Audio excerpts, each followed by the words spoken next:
میرا سب سے زیادہ رونا اس بات پہ ہوتا ہے کہ یا اللہ 70 سال سے بھی اوپر چلا گیا، آج تک تیری محبت احساس بن کے دل میں کبھی محسوس نہیں کی، اب تو دن ہی تھوڑے رہ گئے، اس خشک دل کے ساتھ میری موت نہ آئے، اس جہالت پر میری موت نہ آئے، میں تجھے پہچان کے تیرے پاس آؤں، تیرے عشق میں ڈوب کے میں تیرے پاس ہوں،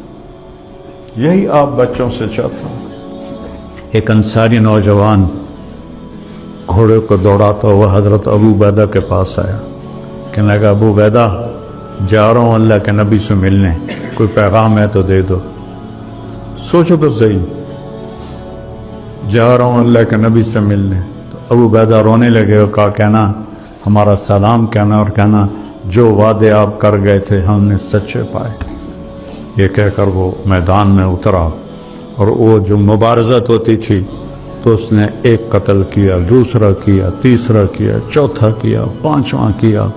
زخموں میں چور ہوتا گیا، چھٹے پر ساتوں پر ابو عبیدہ نے پیچھے سے قسم دی تجھے اللہ رسول کا واسطہ واپس آ جا، تو نے حق ادا کر دیا ہے۔ میں کہا ابو عبیدہ واپس آنے کے لیے تو آیا ہی نہیں، میں نے تو آگے جانا ہے۔ ایک ایک کو اللہ سے جھنجھوڑ رہا ہے، ما غرقا، آخری سانسوں میں تھے اور بیٹے کی جان نکل گئی تھی، تو انہوں نے بیٹے کو یہاں اپنی پنڈلی پہ ڈالا اور اکرمہ کو اپنی جھولی میں ڈالا اور ان کو منہ میں پانی ڈالا۔ انہوں نے ایسے آنکھیں کھولی، کہ کون؟ کہ خالد۔ کہ اچھا عمر کو کہنا جو تم نے کہا تھا وہ ہم نے کرتے، عمر کو کہنا